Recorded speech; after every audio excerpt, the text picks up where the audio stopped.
Hello, everybody. Welcome to Star Citizen Live Gamedev Colonialism Outposts. I'm your host, Jared Huckabee, and we are once again in my home. Welcome to my home here in Manchester, United Kingdom. If you've never seen Star Citizen Live before, it's where we take about an hour out of the end of our week and we do stuff. Sometimes we do Q&As where we answer questions and put our developers on the spot, like last week's show with the graphics and engine guys. And other times we take you through our process, show you a bit about how we work, and usually make fun of somebody while they do it. That's what we're doing today with members of our esteemed modular content team. Let's bring them on here. We've got Joel. Say hi, Joel. Hi. We got Cairo. Hey, everybody. And Eddie. Hello. Eddie, why are you in like 4.3's pan and scan? I do not know. It's like watching an old VHS tape. No, I'm pretty sure my webcam's 780p, so I'm not sure why I'm 4:3. Just reminiscing over better times. The nostalgia thing. It's like we rented you from the Blockbuster. We're just watching you on an old school VHS. Yeah, I need some scan lines and stuff. So, the modular content, is it still the modular content? Because I know there's been some reorganization. We sort of dub ourselves the Sandbox 1 team these days. Because we have multiple Sandbox teams. So, yes, but we are responsible for the slightly smaller, more modular, and things that get scattered all over the place kind of content rather than the sort of more bespoke landing zone content. Yeah. Okay. And your job on the team, what's your title and what do you do, Eddie? I am senior lead on the team, so I organize things and make sure everyone's happy and try my best to get things out for when we need them out, essentially. Cairo, this is your first video for Star Citizen, either pre-recorded or live. Welcome to the show. Who are you what do you do for Star Citizen? I'm Cairo. I'm an environment artist too. I just joined the team in January and I'm all the way here from South Africa. So yeah, it's been a good time, enjoying it. And I will say Cairo has been killing it since pretty much day one. So you started in January, you said? Yeah, I think I got you New Year's Day, started on the 10th, something like that. We actually legitimately have a 6-month moratorium period. We usually don't have people on the show in the first 6 months. We try not to scare them away. Basically, it's not official. It's a deal that I have made with all the leads and directors that I won't scare their new hires away in the first 6 months by going that. But so we're skirting that just a little bit. But I appreciate you being here.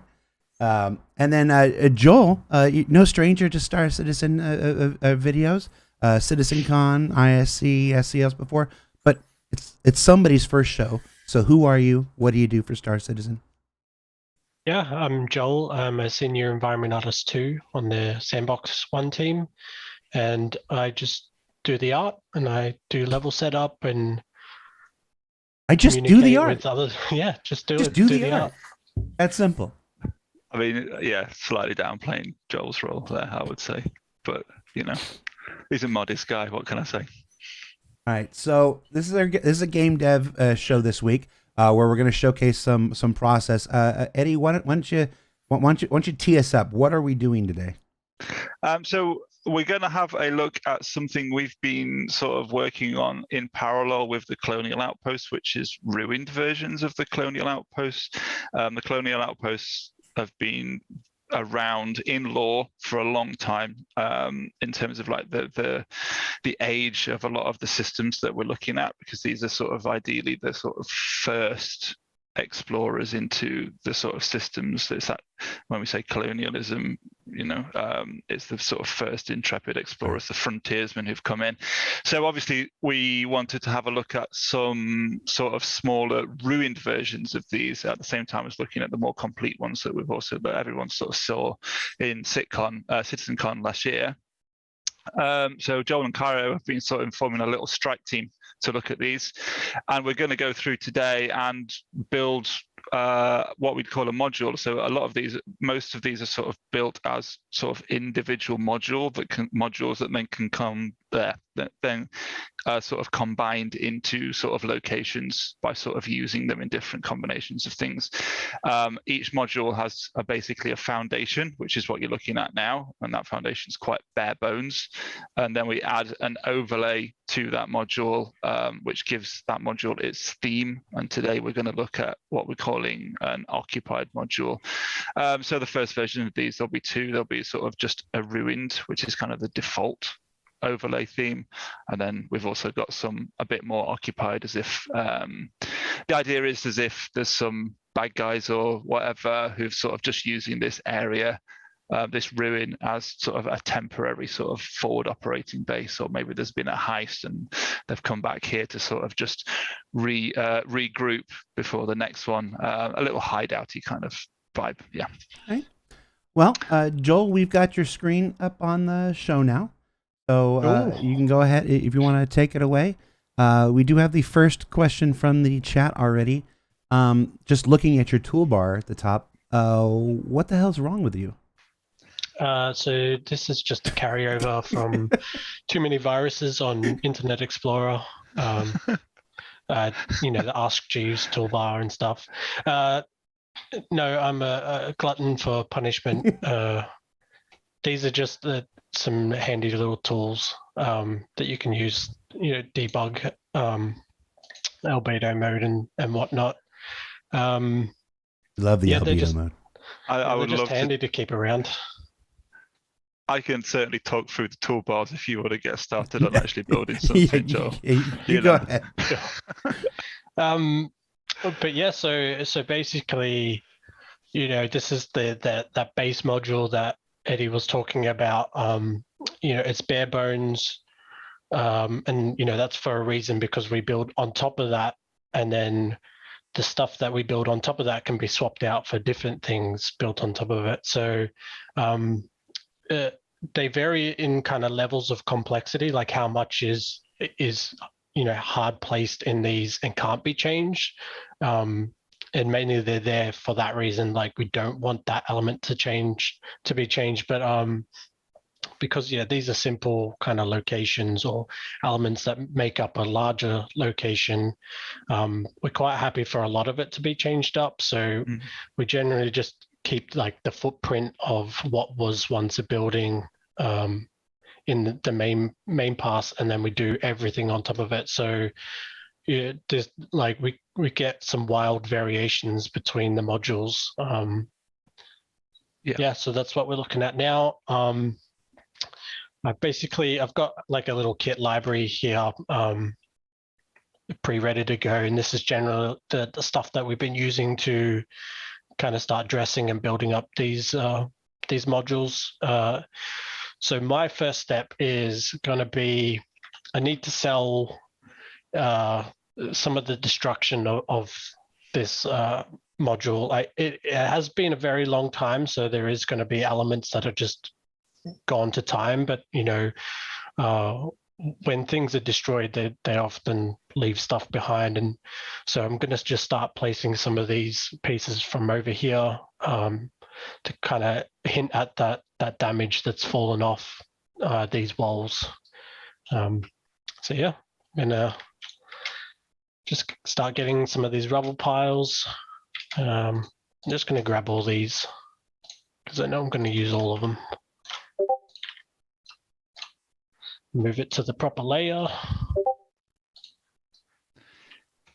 Yeah, Simi. So what Joel was saying about the how much is in the sort of base module versus how much becomes in the overlay, the ratio obviously with these is very strongly towards what's in the overlay versus what's in the base module. But if you take out the more intact outposts, you'll find that there's a lot more, basically the architecture of the thing is in the base module. Those are the sort of basic walls, floors, and ceilings that don't change between each overlay, and the overlay brings in the theme. So the overlay brings in the dressing, the lighting, the VFX, the sort of all the props, all the furniture, all that stuff, all the stuff that brings the sort of the life to the bare walls, essentially. Okay. And it's a quick way that we use to sort of get multiple themes within the same space, so that we don't have to like create a different variation of the same thing every time.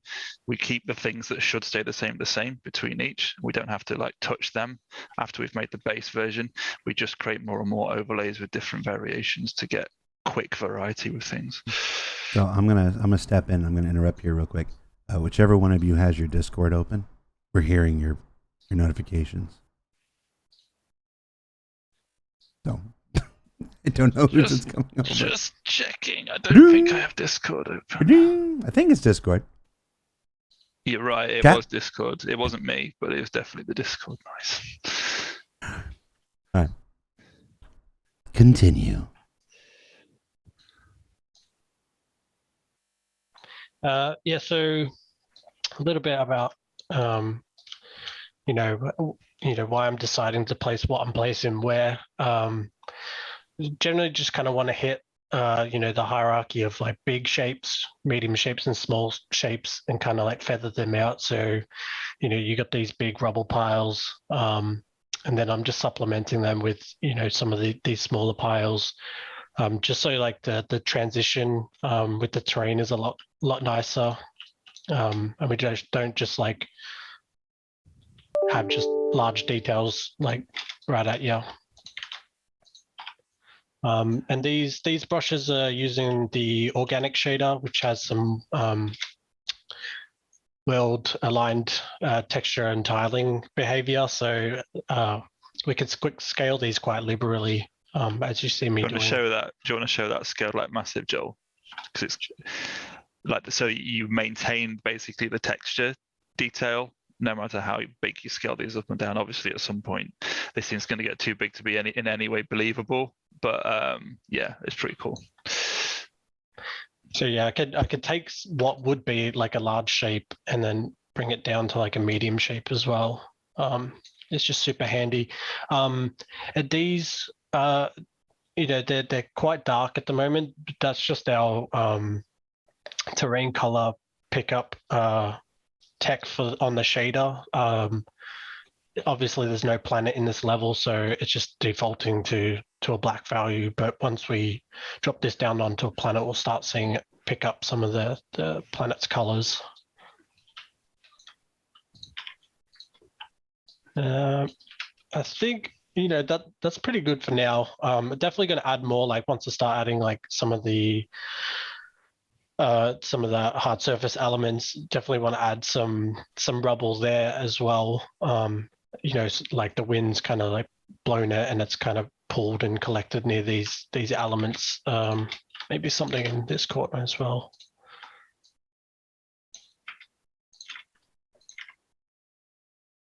That should be good for now.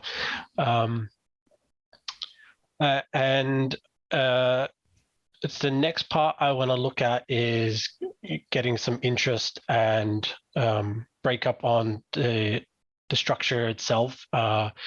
Like little bits and pieces fallen off, but some have maybe stuck together and start hinting at some of the construction properties that were used to build the structure from like a lore perspective. And that's definitely a part of our art direction. The elements that have made up the walls. You'll see some of that hinted at in the main outposts. We're trying to show you like what those elements like worn down to kind of thing. So I'm just gonna do that real quick. So we got some rebar pieces, some concrete slabs, some more rebar. So I'm gonna grab all these. I like these floors as well. I mean, for the age of them, like it doesn't quite make sense that some of these tiles are as intact and are still there.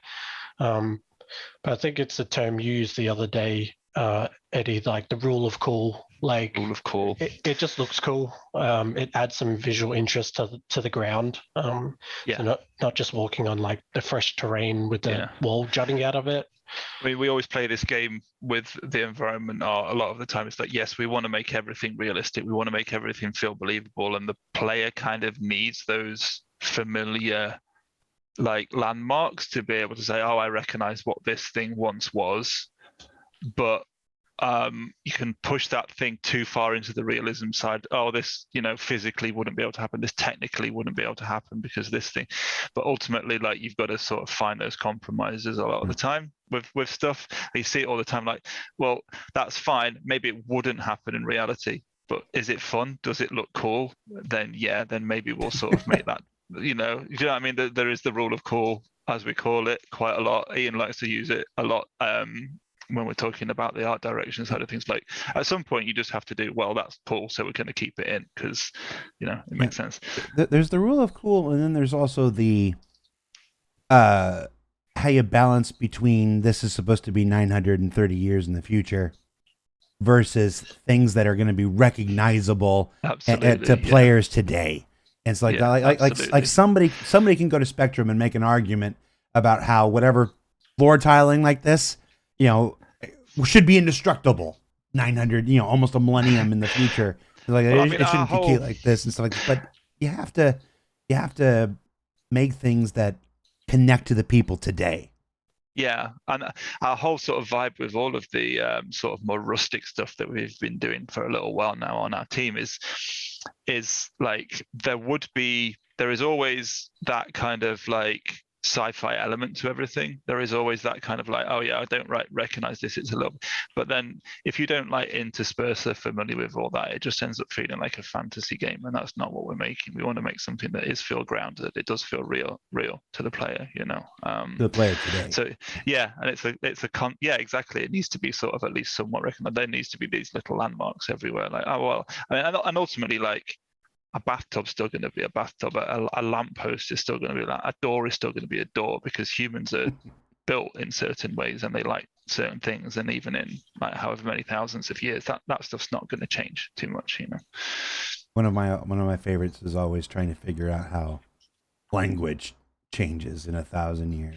I think that would be insanely different, wouldn't it? I mean, heck, just like English 1,000 years ago with like the old Canterbury Tales and the Middle English, Wanda Dabri with the shore and the sota. Like, what is that? Like, that's English. I didn't know you spoke it. The Dr. Marshall passed the rota, and Padre every vein and swish liqueur of which virtue engendered is the floor. Oh yeah, I speak. Yeah, no, I agree. Yeah, I had a major in college. They teach I had a major in college that did not help me in real life. Well, I had a creative writing thing in university that didn't really help me in real life either. It was fun though. I eat big pay out me. He does at every opportunity. Now, I can't do pigline, actually. I don't know why. I've tried. You went for the sophisticated Middle English instead. I don't know why. It just doesn't work in my brain.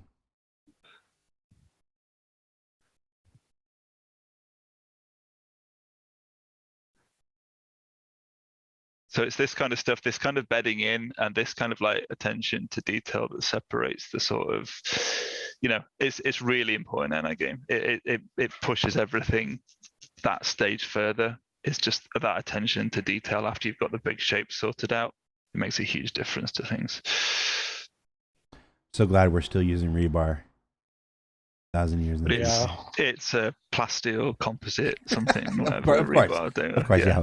Well, I think the idea is that a lot of this stuff, I think when the first colonists would arrive, they would come down in their ships and whatever, but they'd also just like use whatever's available on the land to actually make their. Yeah, I'm sorry, Jarnator's correct. It's space rebar.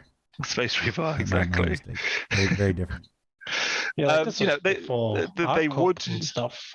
Yeah, exactly. They would use the cheapest methods. Like maybe these things were extruded originally. Maybe like there was some kind of like weird 3D printing machine, but they'd still be built out of like whatever the cheapest materials were available on the planet that they landed on. Exactly. I like the idea that there could be something that was like creating this stuff, or like, there'd be ships that could sort of process local ore into sort of usable materials and things like that. But I don't think like these are not supposed to be rich or affluent or particularly like these are like hard scrabble kind of colonists, frontiers people, so they just use whatever's available.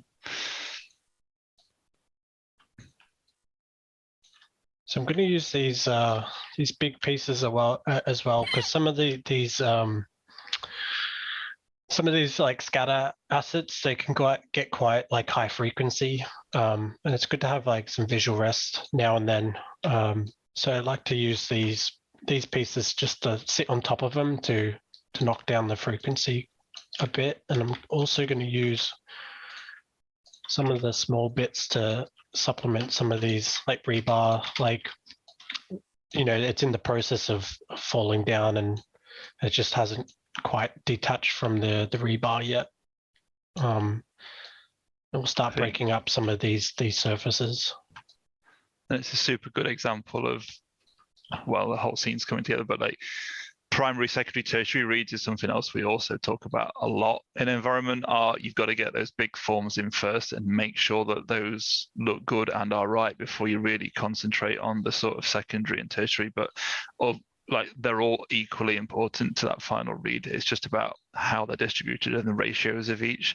So you can't cover surfaces in just visual noise. It looks terrible. You need those spaces of eye rest. You need those moments of rest. Yeah. And usually what you'll split things up into sort of sensible, sort of almost like 70-30 ratios of things to sort of just ultimately like lead to a pleasing final read on things.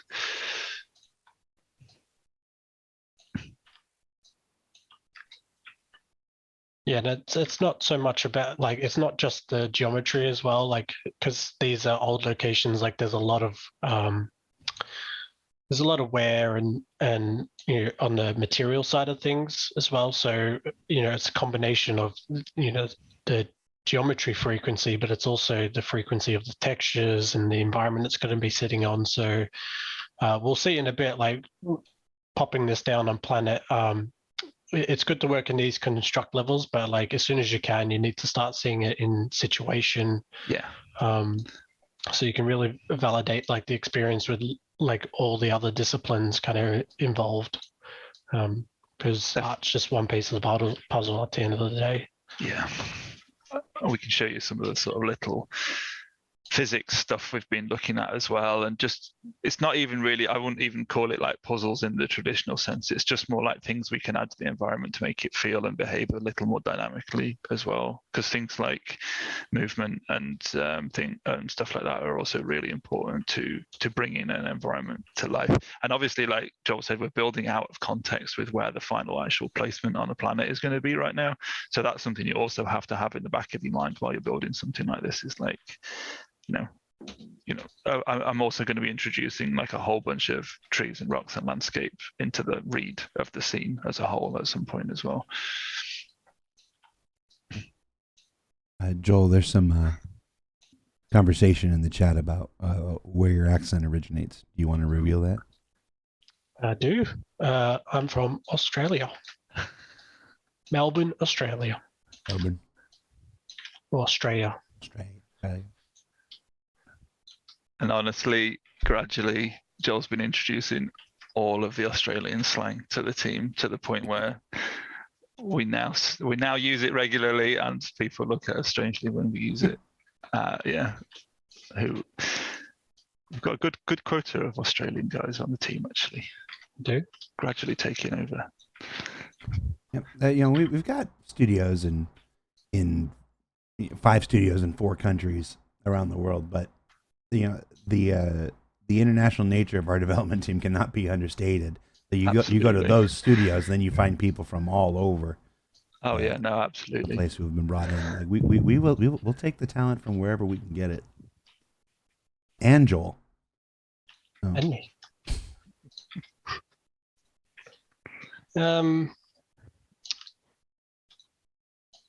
Yeah, I think. Obviously, it's not done, but I think we're starting to get a decent picture of like the footprint and what was once a building kind of thing. So we could probably just get rid of these so we don't accidentally export them out with the OC. But what I want to do now is I just want to get this little cover mesh block I have, 1.25 crouch cover. I just kind of want to start thinking about, because this is going to be occupied overlay, where some areas that I could potentially tweak to get the cover height. So you're not just a sitting duck exploring this area, or, you know, if someone's here and you want what they got, you can approach tactically and not just be deleted as you approach. So some of these areas are good. And I just want to figure out, you know, do I want to just add some more of this structural stuff to up to cover high, or maybe do I want to leave it for some of the man-made stuff? And I think, I mean, obviously, I think here is quite cover height. Just need to think about that peaking angle. Can I peak this angle and engage whoever's behind it fairly? Maybe this area. So this little nook in the structure, that could be like a little nice shooting gully kind of thing. So I might just move some of this rock out the way. We like, as artists, we like pushing rocks and things up against the bottoms of walls quite a lot. Just because that beds everything into the environment, right? And you don't see those polygons clipping straight through, like floor wall, like straight polygons. But that also means that designers shout at us quite a lot, because obviously you want to, as a designer, to stack up clean against that wall and be able to peek over it and know that it's all along that wall is going to be like a good crouch cover height. So it's one of those things we have conversations with quite a lot. Can you just move this rock that you've put in the way of my nice cover, please? Right. And that's exactly why we do this kind of pass as well. Like, obviously environments are not built just as art. We work very closely with the designers as we're putting one together to make sure they work from both. So we both kind of grow to understand one another's requirements for an environment as well. I'm going to take this moment here real quick. You guys keep working. I'm going to take this moment here. Oh, that's too close. I want to shout out Notboof in the chat right now. Notboof knows better. He knows that environment artists don't work on login servers, and he knows that AI programmers and physics programmers don't work on login servers too. But he's acting like he doesn't in the chat. You know, and it's making for a lively conversation. You can keep doing that, or you can enjoy the show. I'd recommend enjoying the show. Let's get back to the show. What is a login server?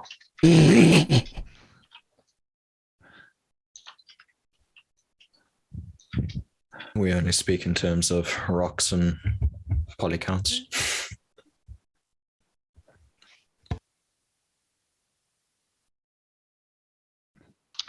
Yeah, while I'm doing this, just to make, you know, some conversation.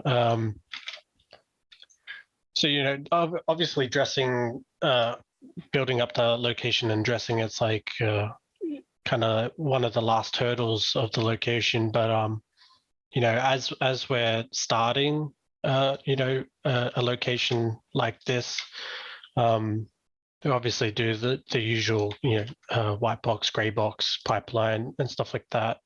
But when it comes to like producing the content, you know, a little bit about that process, we kind of stop and we think, you know, how do we want to break this up? Like, who do we want on what? You know, that could be down to, you know, people's preference, what they want to work on, their strengths, etc. And then we break it down from there. And then, so like in this case, you know, Cairo handled all the structural elements, which, you know, he's going to show hopefully later on a bit about that process as well. and I focus mainly on materials and some of the structure kit over here.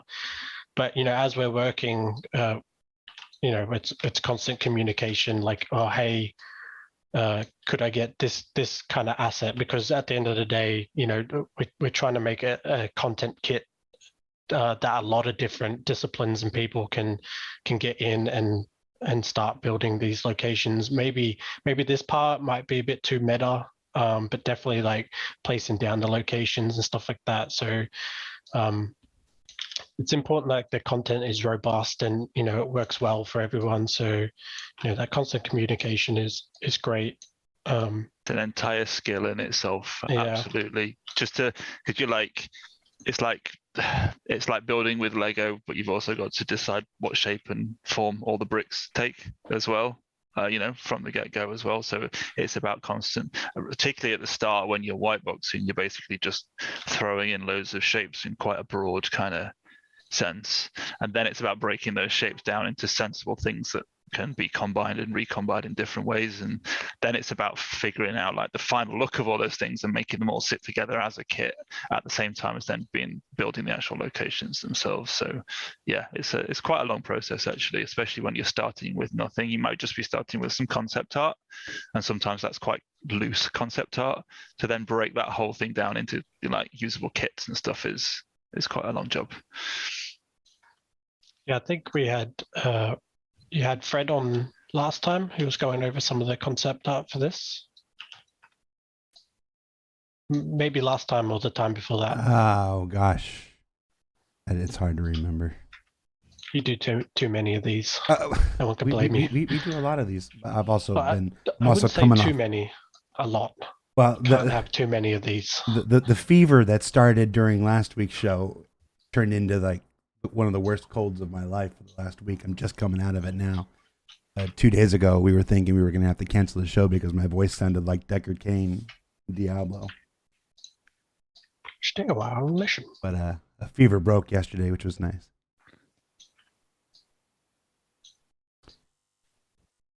Folks who watched yesterday's ISC, that was a lot of cough drops and a lot of cough syrup going to get that show recorded.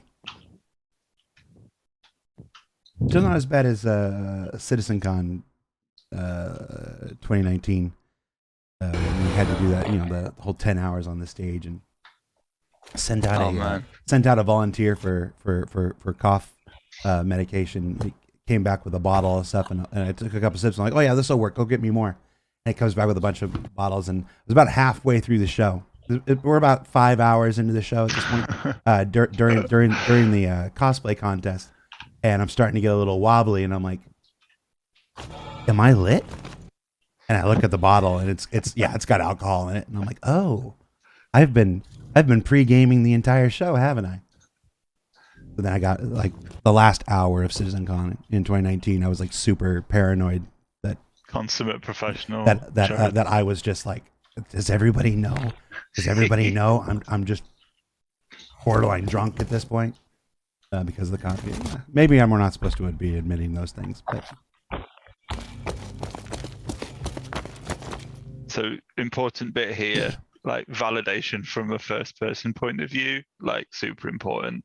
We have like scale references as well that we use quite a lot for human scale, super important. Otherwise you end up making things far too big or far too small. So getting in and actually dropping down and playing the game. Swear to God, just that constant iteration. Swear to God, if it has my face, I'm shutting the show down. No, unfortunately, they are generic gray people. Good. Yeah. There's one team of professionals in this company. Glad we're here with them today. Not gonna do you dirty like that, Jared. Come on.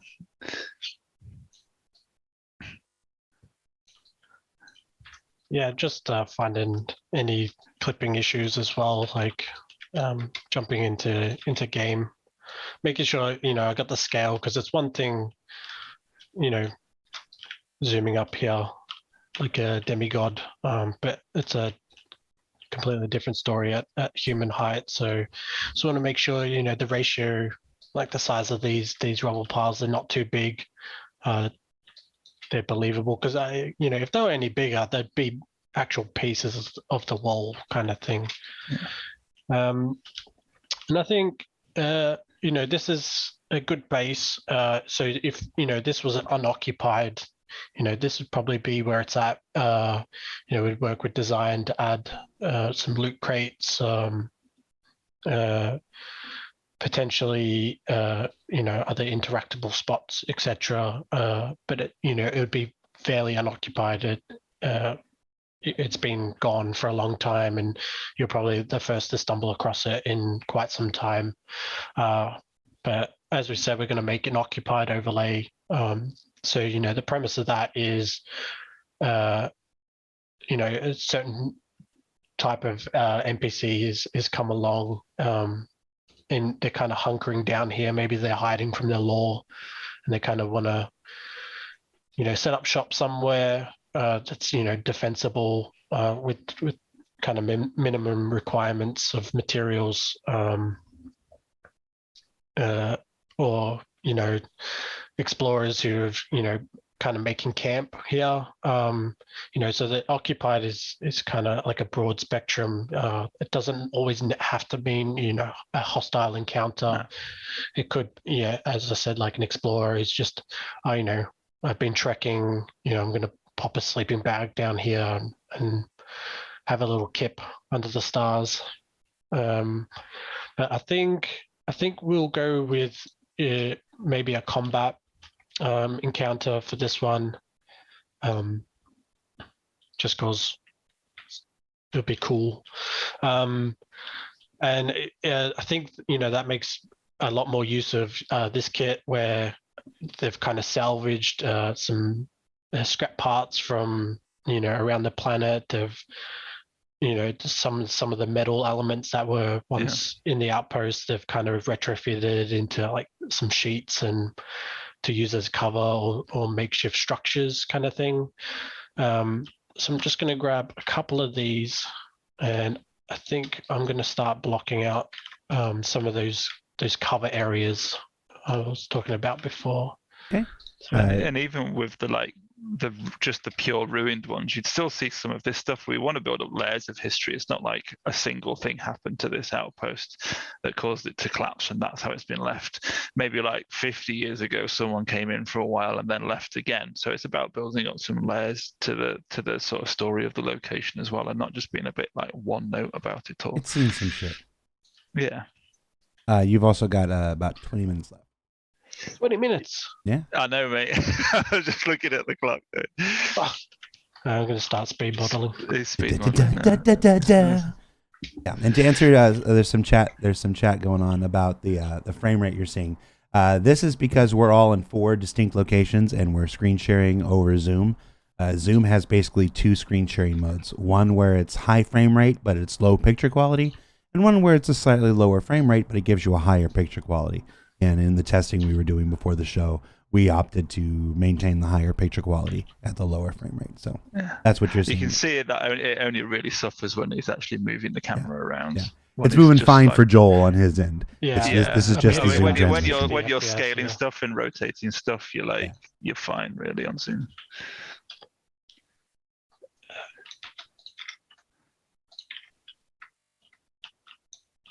That was not Benny Hill music. Who knows what that music was from? Somebody in the chat had to recognize that. Somebody very old. So I think what I might do is I'll do like one Pedro, area don't, please. here, and then I think we'll give Cairo some time to show what he was on, and then in the background I'll continue, and then maybe if there's some time at the end we can kind of jump back to it and show where I got up to kind of thing. We kind of want to put this on a planet as a sort of final thing anyway, just so you can see it all in context. But yeah, we won't have time to probably build what we normally like call a full one today. Yeah, maybe if it's not too far along, I guess we could use one of the existing ones. We're just very wary about spoiling too much of it. But I'll just give Joel a task to finish this off next week. We'll get it in. Hey, I got to do these shows every week. You want to come back? Finish it off. Part 2. You just need a Jira in for it, Jared. Otherwise, my producer shouts at me.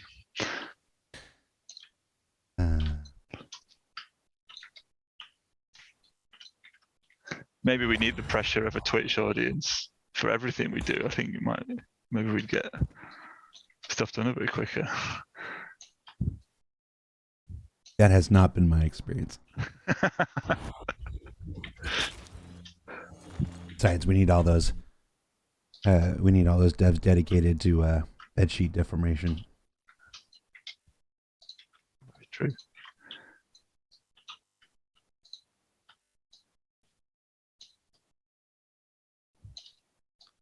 Yeah, I think for this little area, this might be enough.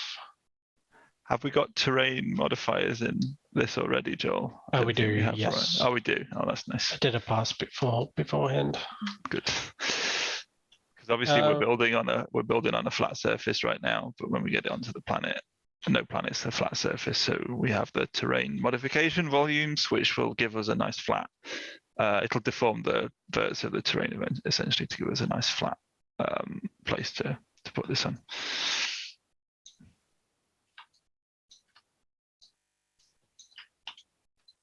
And also we've got exclusion volumes because you could also put this in the middle of a bunch of rocks and trees, and the exclusion volumes will cut out the scattered assets of the planet. We kind of need to make a lot of these a little bit fire and forget because we have a lot of them. We want to use them over and over and over in different combinations. It becomes very hard to manually manage each individual location, as you can probably imagine. So like the more automated the more safe we can make these to place anywhere on a planet, the better for us. Yeah, fewer bugs and all that stuff.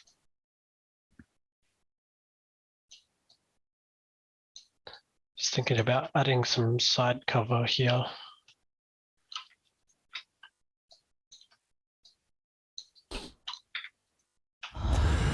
You guys aren't hearing me cough, right? I'm rocking the mute button. Okay. Maybe caught the tail end of that last one.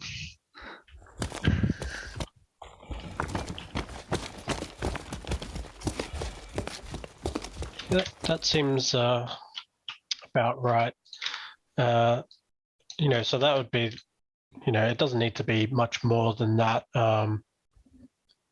at the moment. So yeah, I guess if we want to switch over and Cairo can go over some of the asset creation side of stuff, Sure. I'll continue working this up in the background. Maybe get it on planet. Yes, you want to tag out and Cairo, you start up your screen share? Yeah, can do that. Yeah, and it was I don't remember who it was, but it was the match game.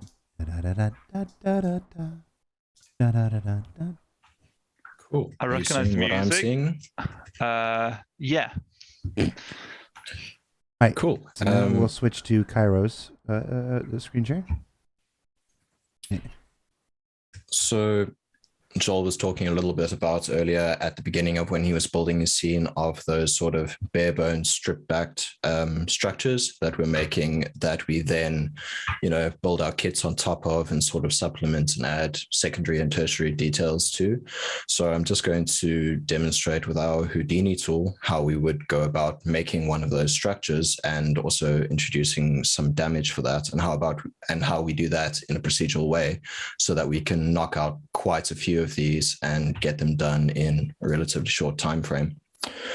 So what's cool about Houdini is it's very much a node-based software and it's very much non-destructive. So basically anything we do here can be replicated so that I don't have to go into Max and make another broken wall.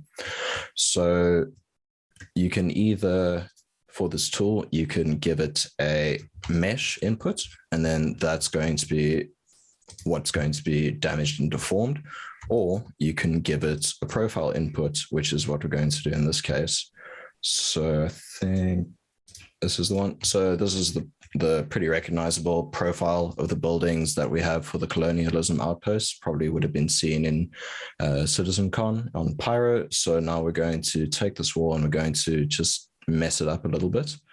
So what I can do is I can make a curve, which we're then going to extrude that profile along. And then what we can do pretty freely in Houdini without too much extra fuss is we can also define extra points for it. So I can just add another point over there, and it's going to instantly give me a wall that's been curved for us. We do have quite a bit of extra functionality within this. So if I wanted to, I could just snap stuff to the grid and move it across over here. If we wanted another section of wall, probably wouldn't do in this destroyed situation, but we can do that as well. And then if I go into some of the sub functions that we have over here, we can also play around with what areas are going to be curved, what are going to be straight. So we do have a lot of freedom with this technique to really get quite a lot of content going for it. But I think at the moment we'll deal with quite a simple wall, just so that we can get this done fairly quickly. So what I'm going to do is I'm just going to go back to my curve, delete these, and we'll just have a straight wall about, I think about 20 meters long. And then we can also supplement this geo that we've created with additional geo, whether that's procedural or not. So I've just added some boxes to this over here, which are going to make up the interior walls of the structure. Now for the interesting part of the tool is we can run the damage simulation, and then it gives us something like this. So it can really very quickly give us an idea of what the damage looks like, and we can very quickly iterate on that. So this has been done just by placing some booleans around the structure, and then we apply a noise modifier, and then that sub function looks something like this. So you can see it's a lot of noise and a lot of spheres, but what's really nice about it is that we have quite a lot of control over the look and feel of the damage. So this is quite a large structure. So if I wanted to, I could increase the height of this noise, and then that would sort of increase the sort of jagged edges and the look of that. Or we can go back to something that's been a bit more worn down by time. And because this is a Boolean operation, I have control over each of the individual spheres that make up the damage. So if I just want to move some of the damage over a bit, I can also do that. So it makes it very quick for us to art direct the kind of damage and the style that we would want. And perhaps most amazingly is that it's all non-destructive. So you're not ever, you can go back and change any aspect of it at any point in the process. So if I don't decide I didn't like the damage, I can go right back up my node tree, and we've got a whole wall intact, and we can just go back down again. And it just means pumping out variations is super quick as well, like A, B, C, D, E, dead easy. Yeah. So once we end up with something like this that we like the look of, we think it provides a nice silhouette for the player on the horizon, if this reaches high enough to see that is.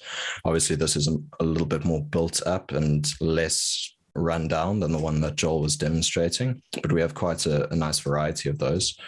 So once we've got to that point, we're going to run a chamfer modifier on our edges, because we would ideally like to get a very distinct difference between the stucco walls and then the concrete and the sort of interiors of the walls. So we just do that so we can generate edge decals for said walls. So all I'm doing over here is I'm duplicating the Boolean operation and getting geometry that we can use for edge decals, and we can apply various materials to that just to break up the material read of that wall. And then another great thing about Houdini is the ability to automatically generate UVs for this at a certain texture ratio that we require.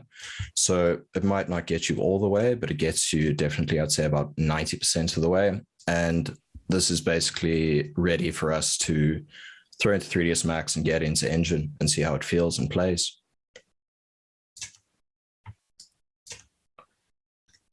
yeah, Houdini's got quite a lot of functions that are really useful for us. So we can design different material types.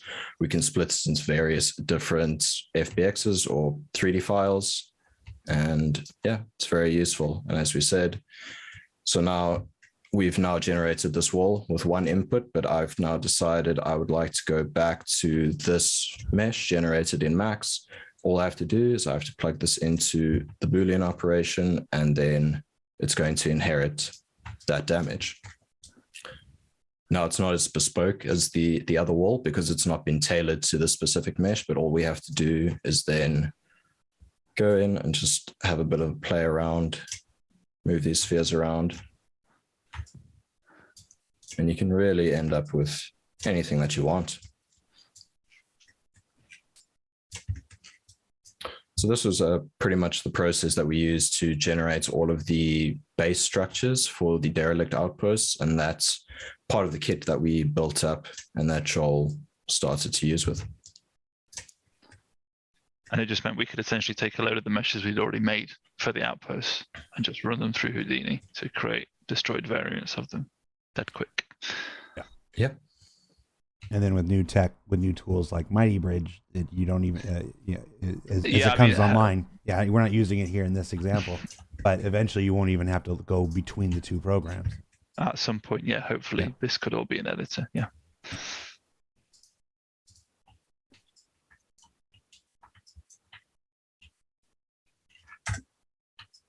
Cool, Cairo.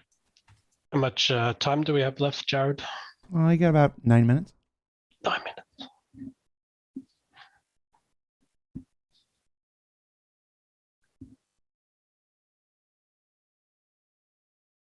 Do you want to share, Joel? I've sort of done as much as there can be here. I'm just going to remember how again. You may have to stop your share, Cairo. Cool, will do. Sometimes Zoom lets you take over a share and sometimes it doesn't. It's pretty weirdly inconsistent.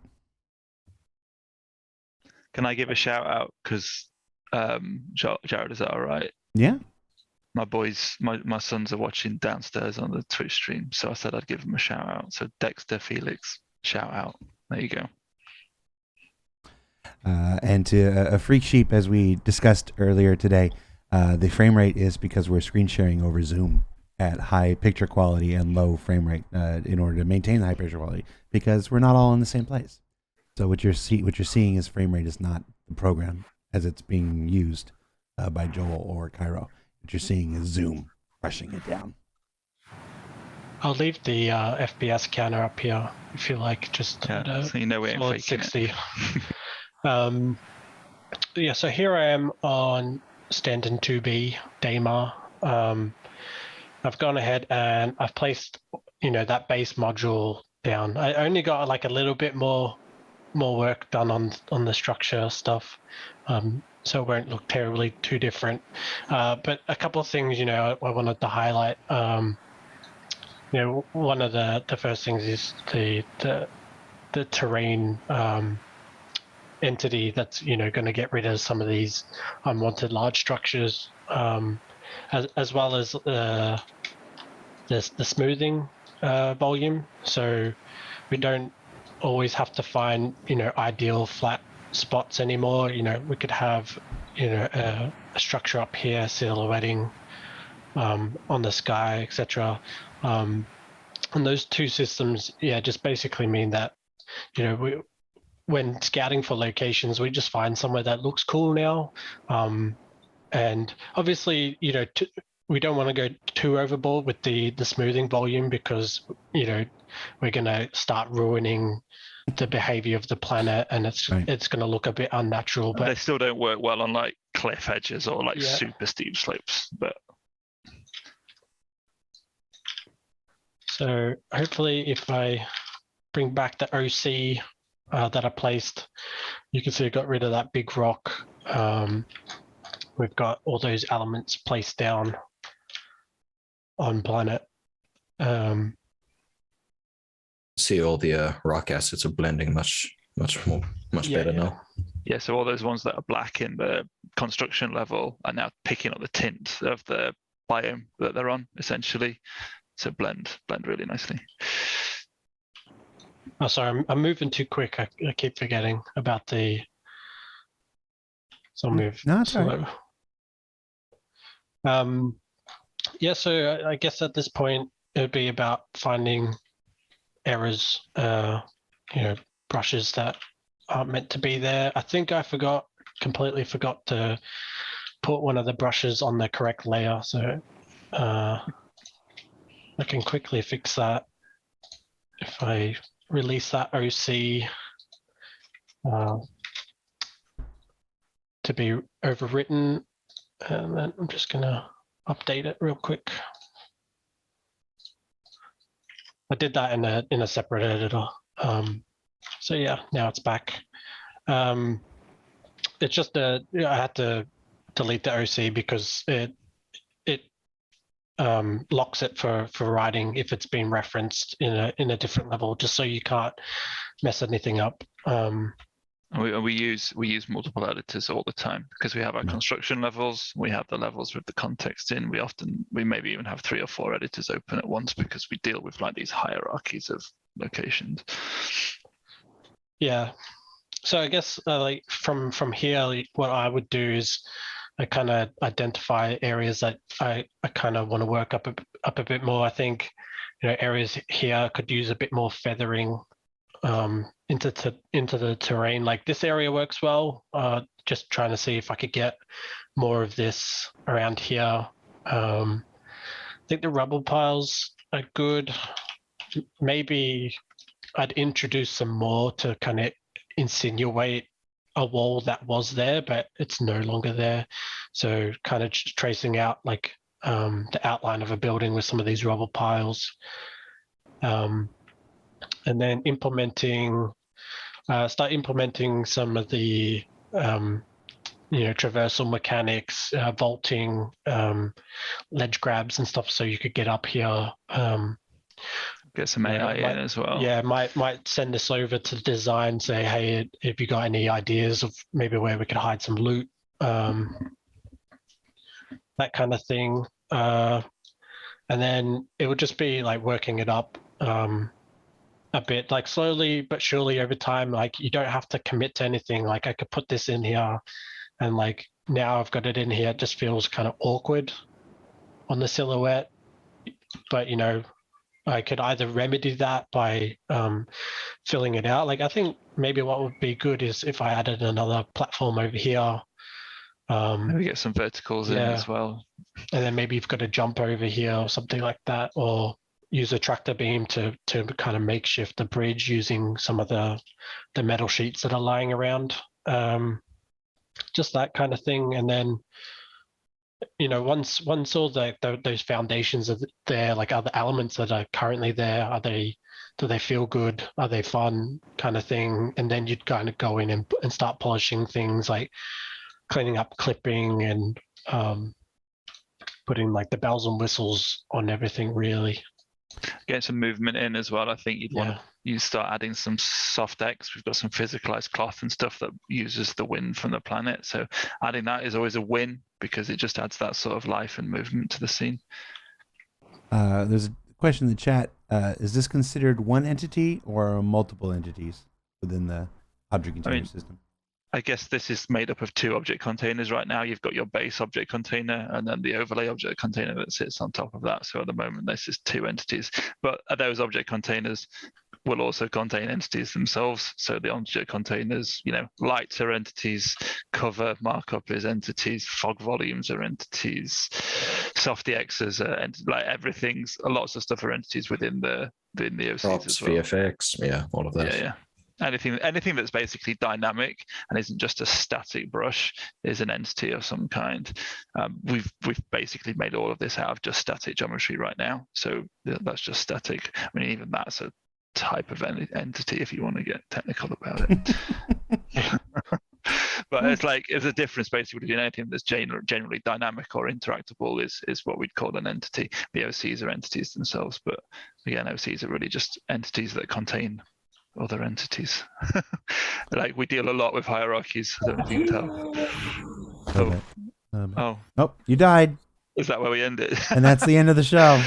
Good job. Oh, it's nighttime. Yeah, the planet He rotation spanners rounds.